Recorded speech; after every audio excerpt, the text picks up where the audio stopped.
Bonjour à toutes et à tous et bienvenue sur Mosaïque Cristal. Mettre l'art au service d'une noble cause, rendre hommage aux nombreux enfants qui ne sont plus de ce monde et soutenir la recherche dans les maladies infantiles graves. Ce sont les objectifs de l'association Laura, les couleurs de la vie, avec la création entre autres d'un nouveau CD intitulé Noël des petits anges. Et avec nous pour en parler, Michel Lédig, bonjour à vous. Bonjour. Donc vous êtes le président de cette association. Tout à fait. Et on a également avec nous Alain Kerman, qui est donc le réalisateur du CD et donc aussi le musicien. Voilà, bonjour.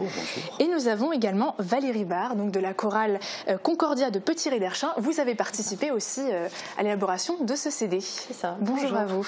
On vous retrouve tous les trois en deuxième partie d'émission. Salut Sandrine. Salut. Alors avec toi, on va rester dans le thème pour la question du jour, les associations caritatives et les CD. C'est ça, tout à fait. On découvrira tout à l'heure les réponses de nos internautes. Super. Et puis là, on va aller direction Beach pour rejoindre Laurie en duplex. Laurie, salut. Coucou Irali. Alors on approche des fêtes de Noël et c'est le bon moment pour acheter les bières spécialement conçues pendant l'hiver. Alors oui, c'est juste derrière cette porte qu'a lieu la fabrication des bières de Noël de la brasserie de la Terre de la Bière à Beach. Ce matin, on a rencontré Lionel, brasseur créateur, qui nous a expliqué comment se déroule la fabrication de ces bières. Il nous a également présenté ces deux nouvelles bières d'hiver à consommer avec modération, bien évidemment. Tu pourras découvrir la bière dans tous ses états, du brassage à la mise en bouteille, et tu auras plus d'informations sur l'activité de Lionel tout à l'heure. Merci beaucoup Laurie et merci à Marie-Morgane Lorenz pour le cadrage. On revient sur le sujet d'ici quelques instants. On poursuit avec l'actualité du secteur.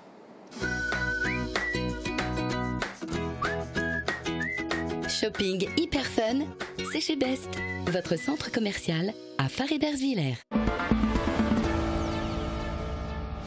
Inauguration spectaculaire à la caserne de Beach. Hier, les sapeurs-pompiers ont inauguré leur maison d'entraînement et de manœuvre. Ce nouvel espace permettra de former les sapeurs-pompiers de Beach et ses alentours.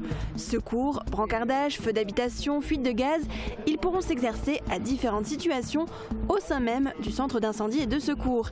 Un équipement qui permettra une formation complète et locale. Fermeture des 4 dernières centrales à charbon d'ici 2022. C'est l'une des annonces d'Emmanuel Macron hier. Cela concerne la centrale Émile Huchet à Saint-Avold qui emploie actuellement 135 salariés. Le président de la République a affirmé qu'il y aura plus d'emplois après la fermeture qu'avant, en accompagnant les salariés vers une reconversion. Le maire de Saint-Avold a quant à lui affiché son scepticisme face à cette annonce. Remise des palmes académiques à Monsieur Aubert, professeur de sciences physiques du collège Jean Zetlinger à Rohrbach-les-Beach. Ces palmes lui ont été décernées pour son souci de la rigueur, de la loyauté, son engagement dans ses fonctions. Le sous-préfet de l'arrondissement et le maire de Rohrbach ont également pris la parole pour glisser quelques mots sur ce professeur qui enseigne depuis 1999 et qui a œuvré pour la formation, l'éducation et la curiosité d'une multitude d'élèves dont il a eu la charge. Les voyageurs du numérique, c'est le nom du programme mis en place par l'association Bibliothèques sans frontières à la médiathèque Joseph Schaeffer de Beach. Les bénévoles de cette association proposent différents ateliers qui visent à faciliter l'accès aux outils informatiques et à comprendre les enjeux autour du numérique. L'atelier de ce mardi était consacré aux adultes et portait sur la visioconférence sur tablette et sur ordinateur. Signature de convention entre le parc naturel régional des Vosges du Nord et le groupe EDF. Les deux parties s'associent pour travailler sur le développement des énergies renouvelables. EDF et les parcs naturels régionaux se penchent sur la réciprocité entre les territoires et notamment entre les villes et les parcs pour compenser les émissions carbone.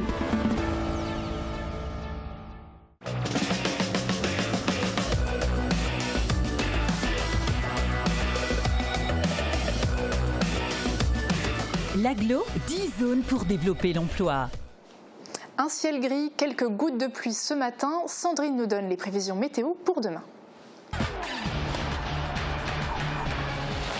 Avec le Crédit Mutuel, partenaire des grands événements sportifs.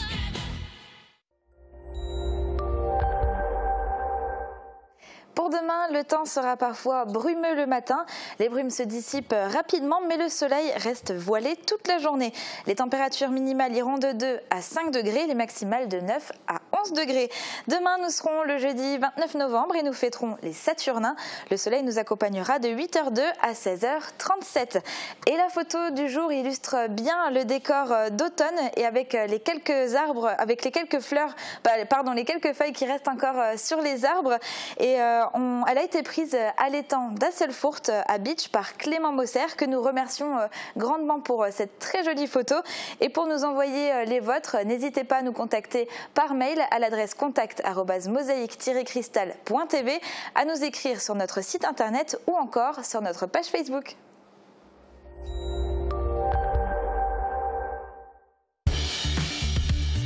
Je réagis au doigt et à l'œil, même à distance. Fermap, des volets connectés à vous.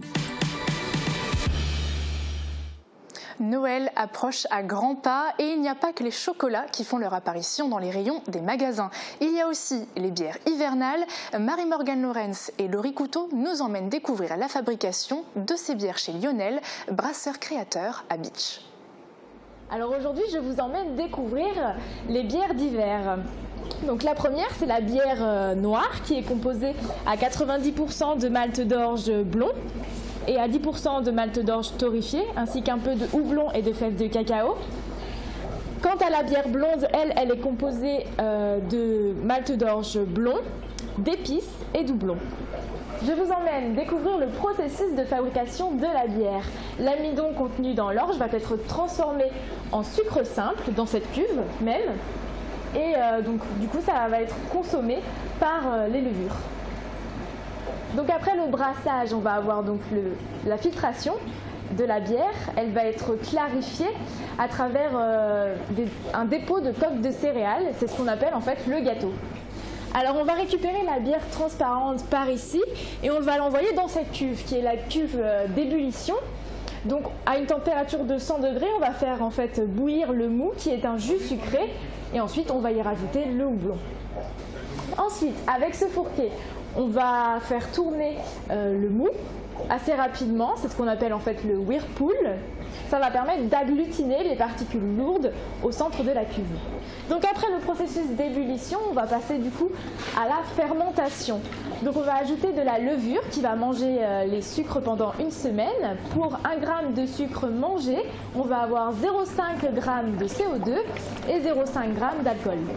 Donc après la fermentation, pendant une semaine, on va passer à la période de garde. C'est une période où la température sera environ à 0 degré et ça va permettre à la levure de se déposer et de clarifier la bière.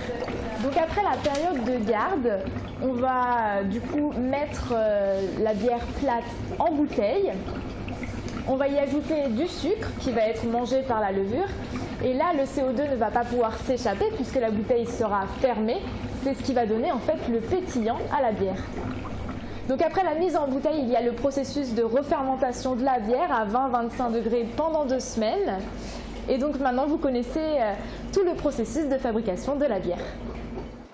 Et on le rappelle, à consommer avec modération. Il existe donc différentes sortes de bières. Quelles sont leurs caractéristiques? Où pouvez-vous les acheter? Lionel Herman, brasseur créateur, nous explique tout. On l'écoute tout de suite. Lionel, bonjour. Bonjour. Alors depuis quand est-ce que vous fabriquez de la bière? Alors, ça fait à peu près 6 ans que je brasse pour moi en fait. Hein. Donc on a fait 3 ans en amateur et on est passé professionnel, ça fait 3 ans. Et quel type de bière vous proposez toute l'année? Alors c'est de la bière gourmande hein, pour ceux qui sont curieux, des différentes épices notamment chez nous. On a de la bière blonde, on a de la bière blanche, on aime aussi les bières amères, de tout. Et par exemple pour votre bière d'hiver, qu'est-ce qu'elle a de spécifique par rapport à une bière normale? Alors nous, on travaille, comme je vous l'ai dit, plutôt avec les épices. Donc cette année, on a travaillé une bière noire à la fève de cacao, ce qui donne un côté chocolaté. Ça va très bien avec les viandes rouges et la charcuterie. Et on se travaille aussi avec donc le poivre pour notre bière blonde de Noël, qui est plutôt axée sur la mandarine. D'accord. Et pour ce qui est de la commercialisation, comment ça se passe? Alors au centre-ville de Bitche, il y a plusieurs boutiques qui distribuent nos produits, notamment les gourmandises de Heidi. On est aussi à l'Intermarché sur Bitche directement. Et après, c'est tout ce qui est petites boutiques, épiceries fines, un peu partout en Lorraine maintenant. Nouvelle action des Gilets jaunes sur notre secteur. C'est tout naturellement qu'un groupe de Gilets jaunes a décidé aujourd'hui de bloquer le centre des impôts de Sarreguemines. L'intervention du président de la République n'aura donc pas calmé leurs ardeurs. Au contraire, cette prise de parole n'a fait que renforcer leur opposition contre le gouvernement. Arrivés ce matin à 6 h, ils ont l'intention de bloquer le centre des impôts toute la journée. Du nouveau pour les pompiers de Bitche. Hier, ils ont inauguré leur maison d'entraînement et de manœuvre. Ce nouvel espace situé dans le centre d'incendie et de secours va permettre de former les sapeurs-pompiers de Bitche et des communes voisines. Un reportage de Valentin Guinel. L'exercice simule un bâtiment en feu. Pour l'affronter, les sapeurs-pompiers doivent franchir cette porte, armés d'une lance à incendie. C'est l'une des nombreuses situations à laquelle les 63 sapeurs-pompiers du centre doivent être rompus. Et depuis peu, ces soldats du feu et de secours, volontaires, jeunes ou professionnels, peuvent se former ici. Ça nous permet aujourd'hui d'avoir identifié 35 thématiques d'établissements de manœuvre avec différents niveaux qui sont codifiés, qui sont classés, qui sont reconnus par le service départemental et d'incendie du secours de la Moselle. Et donc quand les gens viennent en formation, eh ben, on a quasiment un scénario pédagogique tout fait, les moyens nécessaires, les moyens pédagogiques, le personnel à encadrer, l'objectif de la manœuvre. Parmi ces thématiques, plusieurs ont été simulées. Du secours à la personne en véhicule, de la désincarcération, l'utilisation de l'extincteur sur un feu ou du sauvetage en excavation, c'est-à-dire sortir des personnes en péril dans un puits de manœuvre de 5 mètres de profondeur. Mais le temps fort de la soirée restait la visite de la nouvelle maison d'entraînement et de manœuvre. Inaugurée hier soir, celle-ci leur permet désormais de s'éprouver à des tâches multiples. Secours, brancardage, feu d'habitation ou encore fuite de gaz. Des équipements bienvenus pour une formation complète et locale. Quand on manœuvre à l'extérieur, il faut des conventions. On est obligé de faire très attention quand on va chez des particuliers ou dans des industries, tandis qu'ici on est chez nous, dans notre maison, au centre de secours de Bitche. Et donc la vocation est aussi que ce bâtiment soit réglementaire et réceptionné dans un cadre légal au Code du travail, quoi. Le centre d'intervention et de secours de Bitche a également vocation à accueillir les personnels des autres centres alentours. Chaque année, les sapeurs-pompiers de Bitche effectuent près de 900 interventions. De Yaoundé à Wieswiller, en passant par Toulouse et Zagreb, voici quelques endroits du globe où est passé Steve Nsozou, le nouvel entraîneur-joueur de l'entente sportive Wieswiller-Wölflin 93. Yannick Sûr et Guillaume Dumonteil l'ont rencontré. C'est incroyable parfois où la vie vous mène. Prenez l'exemple de Steve Nsozou. Né au Cameroun en 1986, il a quitté son pays pour rejoindre la France afin de devenir footballeur professionnel. Il a fait partie du centre de formation du Toulouse Football Club pendant 1 an. Il n'en est pas ressorti avec un contrat pro, mais avec un contrat fédéral avec lequel il est arrivé à Albi. À ce moment de sa carrière, il a joué avec sa sélection nationale dans la catégorie des moins de 18 ans. Malgré tout, Steve n'a pas réussi à décrocher un contrat pro. Il était à 2 doigts de signer au Dynamo Zagreb, mais au final, cela ne s'est pas fait. S'il est un peu aigri par rapport au fonctionnement du foot professionnel, notamment en raison des agents de joueurs, il garde de bons souvenirs en tête. Dans ce milieu, j'ai connu des gens très sympas. Entre autres souvenirs marquants, Steve se rappelle avoir joué avec des joueurs célèbres comme Alexandre Song, Aurélien Chedjou ou encore Christian Bekamenga. Steve Nsozou est arrivé en Moselle-Est avec sa femme en 2009. Il a joué à Rohrbach-les-Bitches et depuis le mois d'août, c'est le nouvel entraîneur-joueur de l'ES Wieswolf 93. Inutile de vous dire que son CV lui permet de se faire facilement respecter. Quand on prend son passé de joueur, c'est sûr que voilà, on sait qu'il sait de quoi il parle. L'entente sportive Wieswiller-Wölflin 93 est le premier club que Steve Nsozou entraîne. Après quelques mois seulement, son influence est perceptible. Voilà ce qu'il a apporté aux joueurs. Un peu plus de tonicité au niveau des entraînements, plus de travail sur des points bien précis. Comme les tactiques de jeu ou le positionnement des joueurs sur le terrain. Après une blessure, Steve est retourné sur le pré en tant que joueur, en douceur, avec la réserve de l'entente Wieswolf. Après la trêve hivernale, il espère pouvoir retrouver du rythme et une parfaite condition physique pour aider ses coéquipiers à remonter au classement. Au début de saison, l'objectif du club était de monter. Ils évoluent actuellement en milieu de classement de leur poule de 2e division de district. La deuxième partie de saison pourrait leur être plus favorable. On va prendre match par match et après à la suite on verra. En plus d'être entraîneur-joueur de l'entente sportive Wieswiller-Wölflin 93, Steven Zossu est aide-soignant à l'hôpital Robert Pax. Par ailleurs, il souhaite toujours travailler dans le milieu du foot, soit en tant qu'analyste vidéo, soit comme entraîneur d'équipe de haut niveau. Souhaitons-lui de pouvoir réussir. Bien joué. Juste après la pub, on s'intéressera à Noël des Petits Anges, le nouveau CD au profit de l'association Laura, les couleurs de la vie. On ira voir vos commentaires sur notre page Facebook et on découvrira également un sport, le taïso. A tout de suite.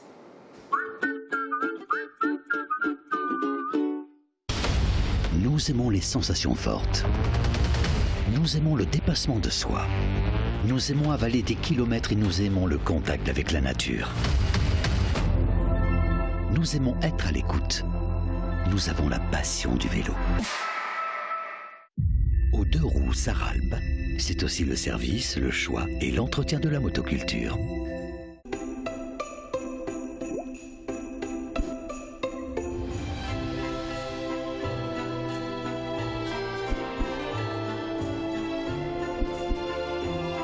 Pour les fêtes, le Père Noël, c'est chez Best, votre centre commercial à Fare-et-Bersviller, du 1er au 24 décembre. Nouvelle enseigne à Sarreguemines. Otoro vous accueille dans son restaurant japonais proche du centre-ville. Découvrez nos buffets servis midi et soir. Dégustez maki et sushi réalisés sur place et servis à table. Fraîcheur garantie. Pour fêter la nouvelle année, Otoro vous accueille à Sarreguemines et à Fare-et-Bersviller. Soirée dansante et de nombreuses animations au programme. Réservation au 03 87 95 59 26. La clé de la réussite de votre projet immobilier se trouve chez ES Immobilier. Sandrine Ebonner et son équipe sont à votre service pour la transaction d'une maison, d'un terrain, d'un appartement ou d'un immeuble. Nouveau en zone industrielle de Sarreguemines, l'atelier gourmand vous propose toute une sélection de gourmandises. Du pain frais toute la journée, de succulentes pâtisseries artisanales, des hamburgers maison fraîcheur garantie et tout un assortiment de pizzas et de sandwichs. Vous pouvez manger sur place ou profiter du drive. L'atelier gourmand vous invite chaque jour du lundi au samedi de 5h du matin à 22h. Pour les fêtes de fin d'année, je fais mes courses à l'Intermarché des Faïenceries.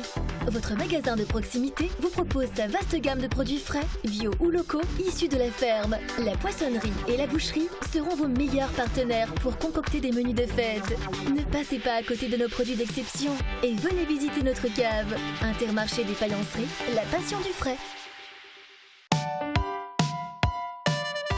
Pour mettre une touche de déco dans votre vie, pensez à Pink. Pink, c'est plus de 1000 mètres carrés de showroom en plein cœur de Sarrebruck. Retrouvez toutes les tendances déco, saison par saison et pour toutes les occasions. En plus, le parking est gratuit à l'arrière du magasin. Pink, votre paradis déco à Sarrebruck, à côté l'Europa Galerie. Bonjour. Pourquoi hésiter avant d'opter pour le ménage de confort?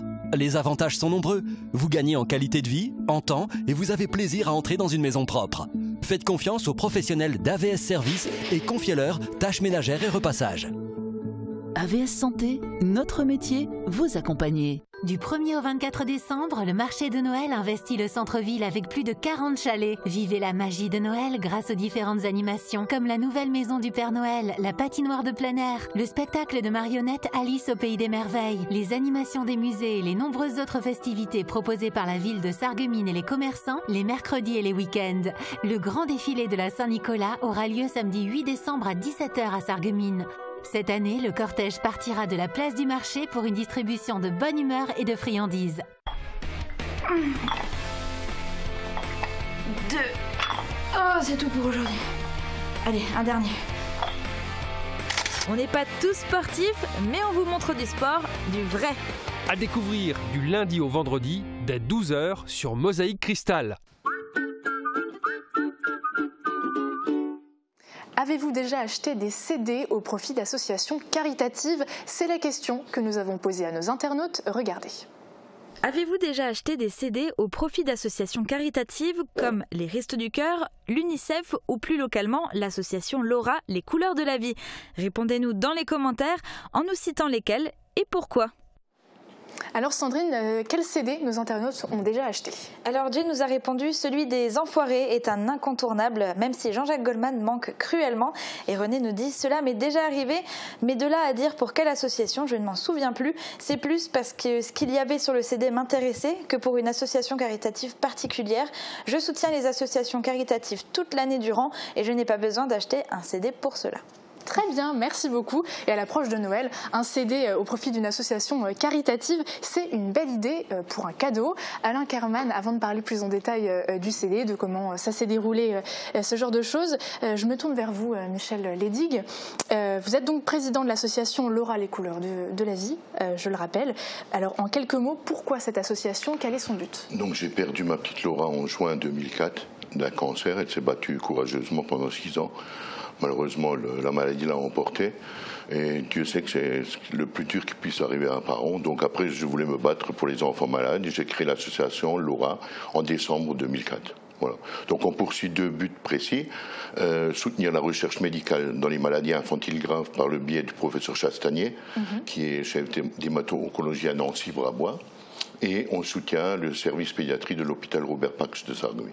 D'accord, très bien. Et vous êtes soutenu par de nombreuses personnes? Il y a de nombreuses associations qui nous soutiennent, ce qui nous a permis de reverser en tout 716 000 euros. Donc depuis le départ de Laura, dont 215 000 à l'hôpital de service pédiatrie de Sarreguemines. Très bien, on voit en plus en image, il y a souvent des chèques qui sont donnés, dont l'hôpital Robert Pax. Voilà. Tout à fait. Très bien. Et alors aujourd'hui, c'est avec le musicien et réalisateur du CD Alain Kerman que vous avez collaboré. Alain Kerman, comment ça vous est venu? C'est pas le premier CD? Non, alors Michel, c'est un ami, on a fait de la musique ensemble, on vient du même village de Saint-Louis-les-Bitches. Le premier CD, c'était en 2003, où Laura vivait encore. Donc après, j'ai mixé, j'ai masterisé pratiquement les 6 CD pour Michel. Et là, c'est au mois de décembre, après un concert avec la chorale Concordia, que j'ai dit à mon ami Michel, je vais te réaliser un CD pour cette association. Donc j'ai commencé au mois de mai à enregistrer l'orgue d'église à Petit-Réderchin. Ensuite, durant tout l'été, j'ai enregistré avec des copains musiciens, on a fait les bandes instrumentales. Et ensuite, au mois de septembre, on s'est intéressé à tout ce qui était chant, tout ce qui était vocal. Et donc cette thématique, c'est autour de Noël finalement. Qu'est-ce qu'il y a à l'intérieur de... Il y a 16 titres, hein, c'est bien ça? Voilà. Il y a 16 titres, donc il y a 10 pièces qui sont 10 chansons. Et 6 pièces instrumentales. Alors pour les chansons, j'ai fait appel, je voulais un peu changer des CD précédents qui étaient plus ou moins faits par des musiques qui étaient faits par des musiciens de bal. Je voulais, pour Noël, pour moi, c'est aussi le chant choral, donc j'ai fait appel à la chorale Concordia de Petit-Réderchin. Et est-ce que vous avez collaboré sur certains titres, Michel? Alors, Alain m'a demandé d'écrire un titre. Et justement, je pense que je voulais écrire un titre, donc le Noël des petits anges, justement, c'était la première chanson. Je l'ai écrit pour tous les enfants qui ne sont plus de ce monde et pour les parents dont Noël, c'est certainement la période la plus difficile pour un parent qui a perdu son enfant. Parce que sous le sapin, le sapin fait la joie des enfants et votre enfant n'est plus là. Je pense que c'est horrible, quoi. Vous avez raison, en effet. D'ailleurs, vous parlez de cette première chanson. On va pouvoir écouter quelques extraits qui sont donc tirés de votre CD. Si longue pour venir sur ton étoile, t'embrasser, mon petit ange. Joyeux Noël aux petits anges, joyeux Noël aux 1000 bougies, quand chantent vers le ciel les cloches de la nuit. Mon enfant, je t'aime au-delà.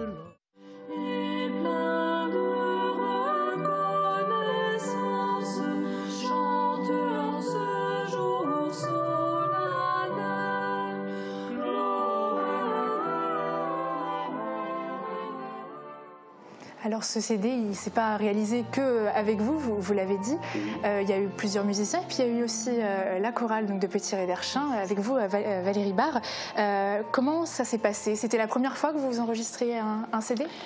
Pour la chorale, c'était une première, une belle aventure dans laquelle nous a entraîné notre ami Alain. Donc nous avons enregistré 5 fois 25 heures à peu près, 5 fois 5 heures, pardon, oui, 25 heures au total. Donc il y a eu quand même un grand travail de préparation déjà, en répétition, mais ça a été une aventure formidable et de toute façon on n'a pas hésité un instant à accepter le défi et cette aventure pour la bonne cause. Vous aviez l'habitude de travailler avec Alain Carman ou pas du tout? On travaille régulièrement avec lui lors de concerts, etc. Oui. D'accord, très bien. Et alors, une fois que vous avez entendu ce qu'il y avait sur ce CD, ça vous a fait quoi? Est-ce que vous aviez une certaine fierté ou... C'est sûr que je voudrais remercier du fond du cœur donc mon ami Alain qui a eu cette idée de réaliser ce CD. Merci aussi à la chorale, bien sûr à tous les musiciens qui ont participé. Et oui, je remercie aussi toutes les personnes qui nous soutiennent de près ou de loin depuis des années maintenant, puisque ça fait 14 ans que la petite Laura est partie. Très bien. Et alors, ce CD, il est en vente déjà depuis 2 semaines, si j'ai bien compris. Il y a déjà combien de CD? Depuis 2 semaines, et nous sommes en rupture de stock. Il y a 1000 CD qui sont déjà partis. Nous aurons les prochains la semaine prochaine. Et alors, où est-ce qu'on peut les trouver? C'est à quel prix? Alors, le CD est au prix de 10 €. Et donc, tous les bénéfices sont bien sûr reversés à l'association Laura les couleurs de la vie. Nous avons différents points de vente au Pays Beach, mais on en a un à Sarreguemines. C'est à la Vintagerie, un tout nouveau magasin à Sarreguemines, aux 8 places du marché.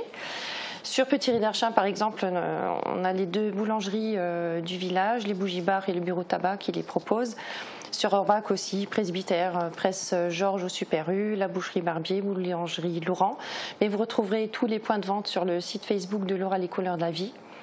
Et puis, si vous avez des questions ou si vous souhaitez passer commande, vous pouvez contacter Michel donc au 06 71 40 27 87, Alain Kerman au 06 60 07 37 44 ou moi-même au 06 40 13 27 38. Merci beaucoup. Toutes les informations ont été données. Merci beaucoup à vous 3 d'avoir participé à notre émission. On vous souhaite une bonne continuation. Vous restez encore un petit peu avec nous parce qu'on va découvrir un sport. À Groesbeek-Derstroof, le Judo Club propose à ses sportifs un nombre varié de disciplines. Parmi elles, le taïso, une pratique d'échauffement et de remise en forme très populaire au Japon. Alors si vous êtes partant, on vous emmène faire un peu de cardio et de relaxation au pays du soleil levant.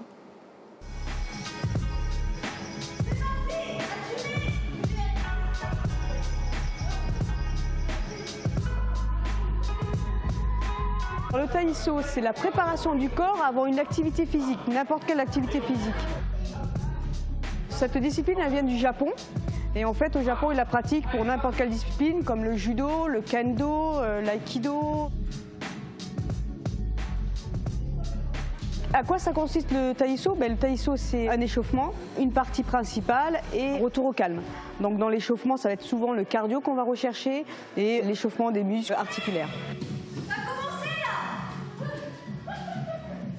C'est ouvert à tout public, féminin et masculin. Ça peut être des personnes souvent qui ont arrêté une activité physique et qui voudraient reprendre. On a aussi pas mal de femmes au foyer qui ont plus fait de sport parce qu'elles ont eu les enfants à la maison et qui veulent se remettre à une activité. Donc le taïso là est aussi bien pour ce public-là.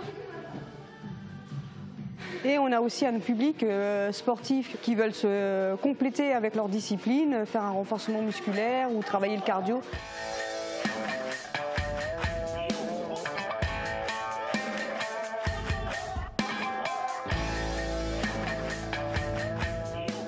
Une séance d'entraînement, c'est souvent 1 heure, toujours par un échauffement au départ.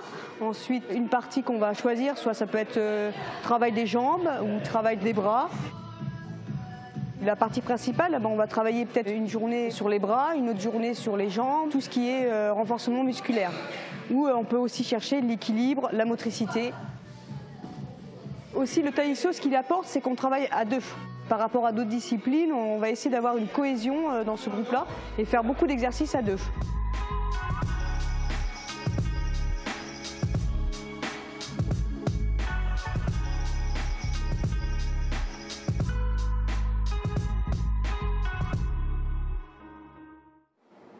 On passe aux sorties avec toi, Sandrine. Oui.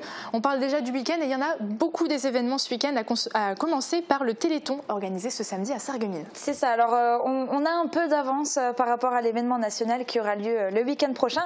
À Sarreguemines, l'événement aura lieu ce week-end, donc ce samedi, organisé par le centre socio-culturel et la ville de Sarreguemines qui ont décidé ensemble de soutenir le Téléthon avec une randonnée pédestre de 6 à 8 km animée par le club vosgien de 10h à midi au cœur de la ville de Sarreguemines. Et le reste de la journée se déroulera au centre socioculturel avec diverses animations proposées par les associations de Sarreguemines jusqu'à 18h. Alors on quitte le cadre du Téléthon, mais on reste dans la randonnée avec plusieurs autres sorties de prévues. Dis-nous tout. Oui, alors la première, c'est une marche de nuit qui sera organisée de 18h à 20h à Lemberg. Le rendez-vous est donné à 18h au chalet du Club Vosgien. Du vin chaud sera également proposé à mi-parcours et un repas sera organisé au chalet. Pour vous inscrire, contactez le 06 77 23 29 15. Et alors le reste des sorties que tu nous proposes concerne Noël, et oui déjà, et la première va ravir les plus gourmands. Dis-nous tout. Alors avec un dîner insolite au musée Les Mineurs Vindel de Petite Rosselle organisé dans le cadre du Festival de l'Avance ce samedi 1er décembre. Alors rien de mieux pour entrer dans l'ambiance de Noël que de profiter d'un menu gastronomique dans un cadre qui est chargé d'histoire. Alors le tarif du repas est de 65 € par personne, boissons comprises. L'ouverture des portes est prévue à 19h15 et pour y participer, une réservation par contre est obligatoire à l'Office du tourisme de Forbach. Mais attention, les réservations se terminent ce soir, alors n'attendez pas pour appeler. Et en parallèle de ce dîner, il y a le musée Vindel qui organise des visites inattendues samedi et dimanche. Alors c'est à 11h, 14h et 16h avec le briquet du mineur. C'est une visite théâtralisée qui aura lieu au musée de la mine et durant laquelle vous pourrez participer au dernier poste de mineur le jour de Noël. Les tarifs sont de 10 € adultes et 8 € enfants et une réservation est possible auprès de l'Office du tourisme de Forbach mais n'est pas obligatoire. Super. Et alors Noël, c'est toujours en chanson. Il y a un concert de Noël qui est organisé ce week-end. C'est ça, alors c'est le concert de l'ensemble vocal Avenue, un concert aux accents gospel et au profit de Noël de joie qui aura lieu ce dimanche à 16h à l'église d'Anchambert. Et l'entrée est libre, mais un plateau sera mis en place. Et tu nous proposes aussi une autre sortie liée à Noël qui se déroule à Meisenthal cette fois-ci. Oui, alors il s'agit du Bazartopie qui est organisé par l'association Artopie. C'est un marché de Noël artistique et alternatif où des créateurs, artistes et artisans sont sélectionnés pour y vendre leurs œuvres. Il y aura des sérigraphies, des peintures, des sculptures, des bijoux ou encore de la papeterie et l'occasion pour vous de faire des cadeaux de Noël originaux et bien souvent uniques. Ce marché de Noël sera ouvert les 3 premiers week-ends de décembre de 14h à 18h avec en parallèle toujours des animations qui vous seront proposées. Et ce dimanche par exemple, vous pourrez profiter d'un spectacle de marionnettes qui est appelé Pascal et qui sera présenté à 16h. Et en parlant des marchés de Noël, pour finir cette chronique, tu vas faire le tour de tous ceux qui sont organisés ce week-end. C'est ça, et à commencer par le marché de Noël de Sarreguemines qui est très attendu et qui sera inauguré en musique ce samedi 1er décembre à 16h, place du marché, en compagnie avec la compagnie Les Enjoliveurs et leur fanfare, le Jazz Band de Monsieur Noël. Et samedi, les chalets ouvriront également leurs portes ainsi que la patinoire qui est toujours installée devant l'institution Sainte-Chrétienne. À Rohrbach-les-Bitches, ensuite, un marché de Noël sera également organisé donc ce dimanche de 8h à 18h dans la salle Schumann et à cette occasion le Saint-Nicolas traversera la ville en distribuant des friandises sur son parcours. Le jardin de Lulu aussi ouvre ses portes et son marché de Noël ce samedi de 14h à 21h et vous propose un marché artisanal et de produits bio. Et c'est une nouveauté, l'interassociation de Rolbin organise son tout premier marché de Noël. Alors c'est ce dimanche de 9h à 19h dans la cour de l'ancienne école maternelle et le Père Noël fera son apparition à 16h30. Et pour finir, enfin, la médiathèque de Bitche organise son marché de Noël du livre ce samedi à partir de 10h et vous pourrez y rencontrer des auteurs et acheter des cadeaux de Noël uniques dédicacés par les auteurs. Et juste avant que tu me reprennes la parole, j'ai sauté une sortie donc je vais juste revenir dessus. C'était par rapport aux marches pédestres. Il y a aussi une seconde marche qui est organisée et proposée par Antoine Pixin ce jeudi. Elle est baptisée Arbre Remarquable et cette promenade vous emmènera à la découverte des chênes, des thuyas, des douglas remarquables et sera agrémentée d'une vue panoramique, le tout sur un total de 9 km sans difficulté. Le rendez-vous est fixé à 13h30 à Bitche sur le parking place de la Chapelle de l'Étang.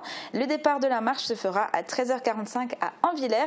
Les chaussures de marche sont recommandées et l'inscription est souhaitée auprès du guide au 06 77 48 68 36 ou par mail à l'adresse loto421@gmail.com. Super, merci beaucoup. Il y a de quoi faire en tout cas, on a hâte déjà d'être au week-end.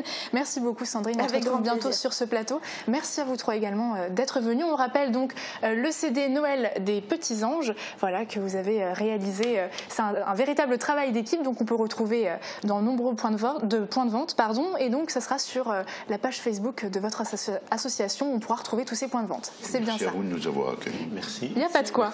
Alors on se quitte avec un nouveau numéro de On Tour. La 34e campagne des Restos du Cœur a démarré hier. L'occasion de vous faire découvrir les coulisses de cette organisation à Bitche, berceau des Restos du Cœur en Moselle. Flora est allée donner un coup de main aux bénévoles au centre de distribution de Bitche. Bonne fin de programme, belle journée et à demain.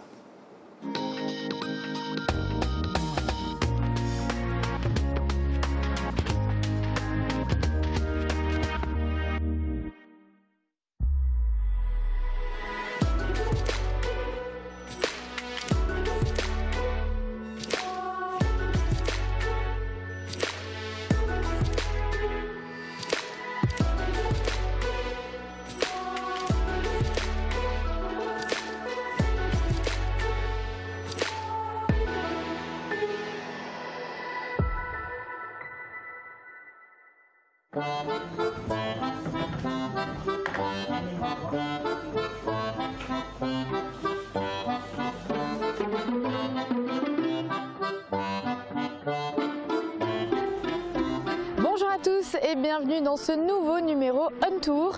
Aujourd'hui, nous sommes en immersion avec les bénévoles des Restos du Cœur. Nous sommes à Bitche et c'est ici que s'est installée en premier l'association sur notre secteur. Voici une petite présentation.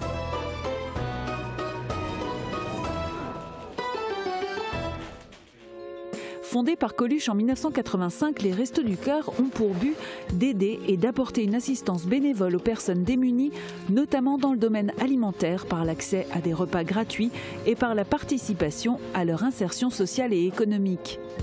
72 000 bénévoles ont distribué 135,8 millions de repas à plus d'1 million de personnes en 2016-2017. En Moselle, l'aventure des Restos du Cœur a commencé à Bitche dès 1985 sous l'impulsion du bureau d'aide sociale de la ville. La distribution s'est faite en mairie et au presbytère.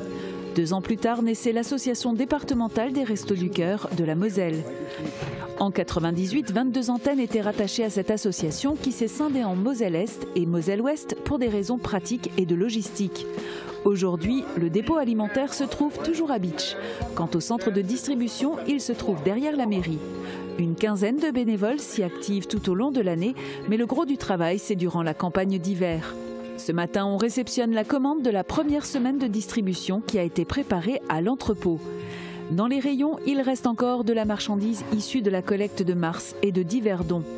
Soumis aux mêmes exigences d'hygiène et de sécurité qu'un magasin d'alimentation classique, les lots sont comptés, marqués et enregistrés avant d'être mis en rayon. La 34e campagne des Restos du Cœur peut commencer, tout est prêt.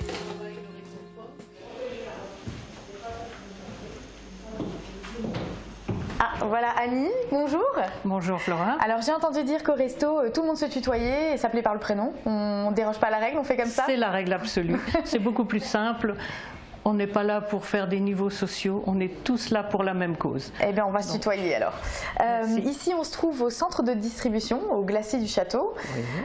Expliquez-nous un petit peu combien de familles sont inscrites ici. On va en profiter pour faire une petite visite. Pour l'instant, toutes les inscriptions ne sont pas closes. On va en faire certainement tout le mois de décembre. Mais là, nous avons déjà 85 familles et ça fait environ 180 personnes. D'accord. Et est-ce que c'est plus ou moins que les années précédentes? Pour l'instant, c'est pareil. Oui. Donc là, on peut encore rien dire, mais on va certainement atteindre nouveau, dépasser les 100 familles comme l'an dernier. Hein. Et les inscriptions se font même au cours de toute l'année. Et combien de bénévoles travaillent ici? Alors actuellement, nous sommes 20 bénévoles. Donc 3 qui s'occupent exclusivement du vestiaire et toutes les autres sont multitâches. Hein. J'allais dire ici, on n'a pas de poste fixe, sauf parfois des postes très pointus, mais donc chacun met la main à la pâte, là où il faut. Là.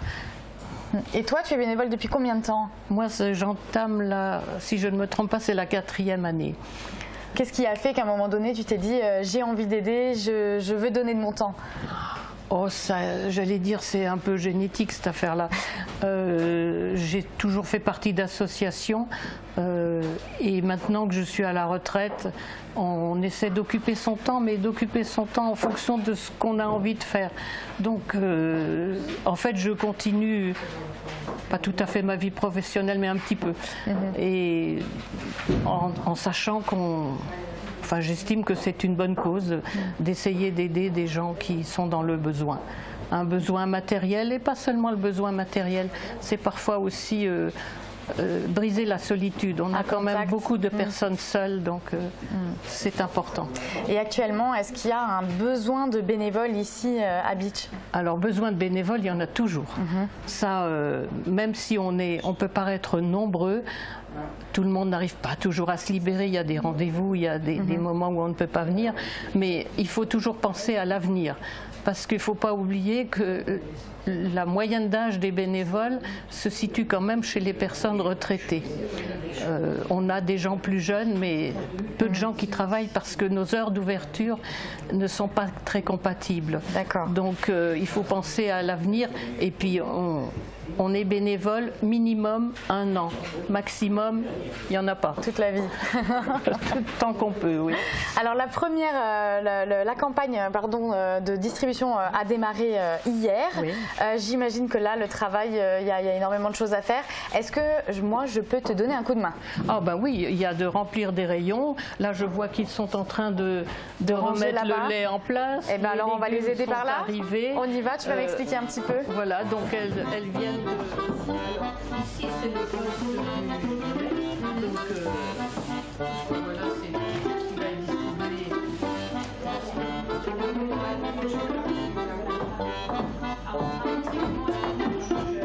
Là, on va ranger les raviolis. Oui, ok. Alors moi, je vais mettre par ici et puis tu vas me guider. Les passe. Oui. Alors, tu fais attention à ce que les étiquettes soient bien lisibles face à nous. D'accord. De manière à ce que quand les personnes veulent des raviolis qu'on n'ait pas à chercher dans les conserves. Dans les rayons, oui. Voilà.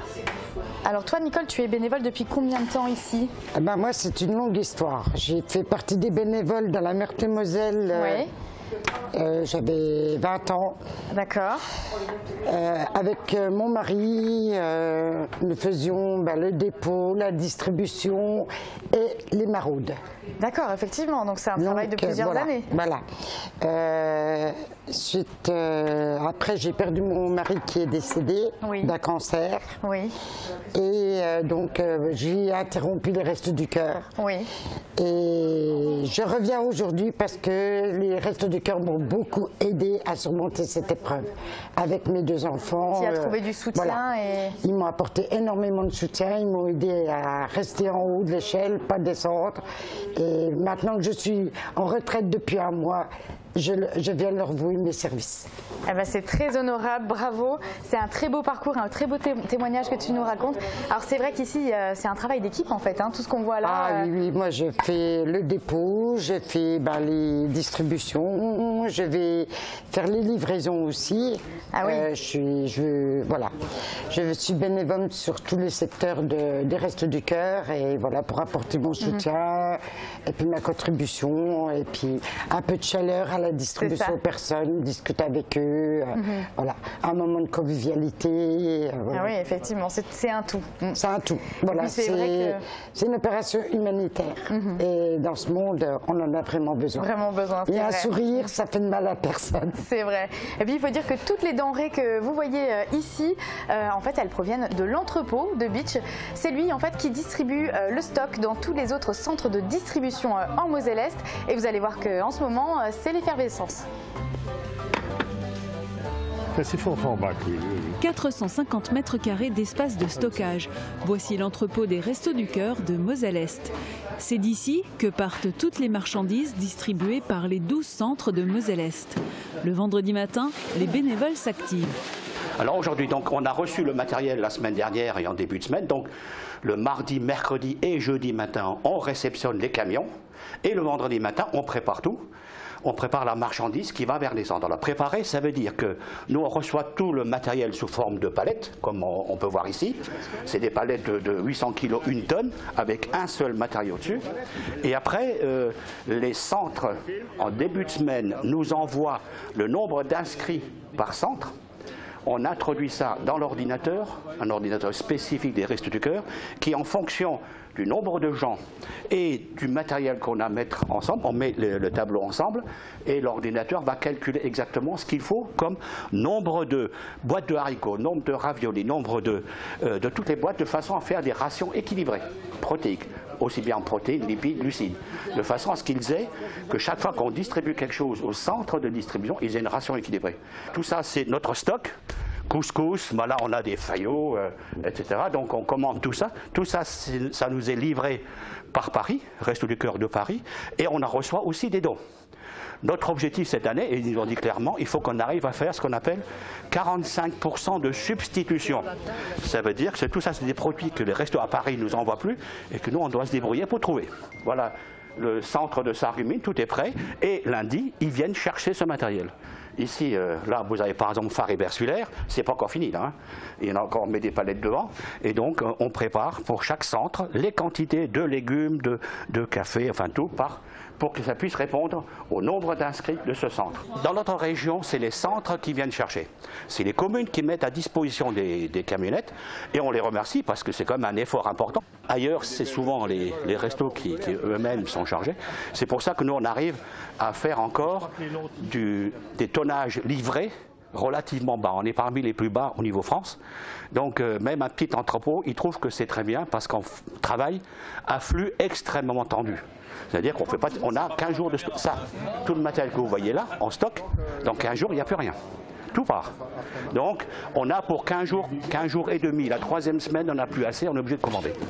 Les semaines qui viennent s'annoncent très chargées pour les bénévoles. Entre les livraisons, les préparations et les expéditions, c'est entre 25 et 27 tonnes de marchandises qui passeront chaque semaine par ici et entre les mains des bénévoles. Et j'ai rejoint Joseph à l'entrepôt. Alors dis-moi, c'est plutôt vide ici aujourd'hui? Ben oui, c'est vide depuis la fin de matinée, parce que tous les centres sont venus récupérer le matériel qui était destiné pour la semaine 1 des Restos du Cœur. On compte semaine 1 à partir de novembre, et il ne reste plus que Styrin et Saint-Avold qui viendront demain matin. Et cette opération se renouvelle toutes les semaines. Ils viennent vider cette zone en attendant, et dès que cette zone est vide, on fait venir les camions pour réapprovisionner le stock. D'accord. Voilà. Alors c'est quoi concrètement ton rôle ici à l'entrepôt? Alors mon rôle, c'est plutôt la gestion, gestion de l'entrepôt, aussi bien en amont du matériel, on commandait les matériels, faire venir, ranger, et puis gérer l'arrivée et gérer informatiquement tout est géré informatiquement au Resto du Cœur maintenant, et donc tout ce qui rentre et qui sort, hein, une vraie gestion de stock. C'est un travail nouveau pour ceux qui sont retraités, mais c'est intéressant, c'est passionnant, et puis bon, voilà. Et qu'est-ce qui t'a fait devenir bénévole? À quel moment tu t'es dit j'ai envie d'aider? Exactement au moment où j'ai pris ma retraite, et je me trouvais à ne rien faire. J'ai rencontré un collègue, le responsable d'ailleurs de l'entrepôt, qui me connaissait, il m'a identifié et il m'a dit: toi tu serais très bon pour l'entrepôt, pour manipuler les ordinateurs et la gestion. Parfait, il avait raison. Et donc c'est comme ça que je suis rentré dedans, et j'ai mis une main, et après c'est complètement englouti. Mais je le fais avec plaisir encore. Et est-ce qu'il y a un besoin de bénévoles ici, un profil particulier, des compétences particulières? Alors, on a besoin de des gens qui manipulent, parce que ce sont quand même, comme vous pouvez voir, des colis qui sont assez lourds, donc il faut quand même des gens qui puissent manipuler. Et donc après, on a des équipes de réception du matériel, de rangement, et puis aussi des gens qui viennent préparer à l'arrière. Et nous savons, la demande particulière, c'est éventuellement quelqu'un qui sache manipuler l'informatique et venir travailler à l'entrepôt pour donner un coup de main à la gestion de l'entrepôt. C'est un poste important. Ça fait maintenant une dizaine d'années. Aloïs, ça fait 15-20 ans qu'il est là. Et on aimerait bien avoir un relais, derrière pour que s'il nous arrive quelque chose, il faut qu'il y ait quelqu'un qui puisse faire continuer la vie de cet entrepôt. Voilà, l'appel est passé. En tout cas, tous les coups de main sont les bienvenus. Et puis, si on connaît assez bien l'aide alimentaire de la part des Restos du Cœur, on connaît peut-être un petit peu moins tout ce qui concerne l'action sociale mise en place. Et bien, vous allez voir l'exemple de Schorbach. Regardez. Accompagnement social et accompagnement à l'emploi, voici deux volets peu connus des missions des Restos du Cœur. Depuis une vingtaine d'années, une structure d'insertion œuvre à Schorbach dans d'anciens locaux de colonies de vacances. Son rayon d'action couvre toute la Moselle-Est. Ici, on trouve 12 logements de résidence sociale temporaire et d'urgence. Les personnes accueillies sont accompagnées par un travailleur social et des bénévoles. La structure propose aussi un chantier d'insertion.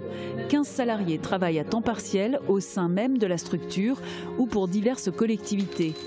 En CDD, ne pouvant excéder 24 mois, ces salariés bénéficient également d'un accompagnement vers un retour à l'emploi. Jean-Claude Bure est le responsable de la structure. Il est bénévole. Au niveau de la résidence, là on est dans des situations où, je pense que la période de l'année, la saison hivernale qui va démarrer, on a beaucoup plus de demandes aussi d'hébergement dans le logement que précédemment, là, que cet été.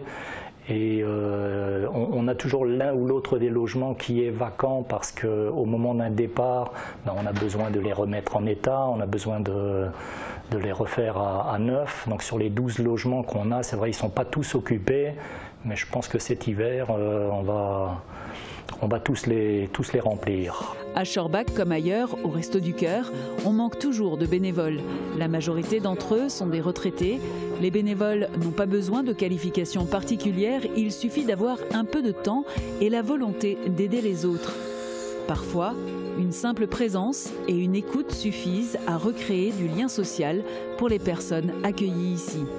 Alors la récompense du bénévole, c'est de voir parmi le public qu'on accueille, que ce soit des salariés ou des résidents, que leur sortie d'ici soit entre guillemets positive. C'est qu'ils sont arrivés ici avec un certain nombre de difficultés sociales, financières, etc. Et avec l'accompagnement qu'on leur propose ici, on arrive à résoudre énormément de problèmes. Alors on n'arrive pas à amener tout le monde vers l'emploi ou vers une formation qualifiante à la sortie du chantier, on n'arrive pas à trouver un logement pérenne pour tous les résidents qui passent par ici, mais il y en a heureusement et chaque sortie entre guillemets positive est une réussite. Et voilà, c'est la récompense pour les bénévoles qui donnent un coup de main, mais pour les salariés de la structure également.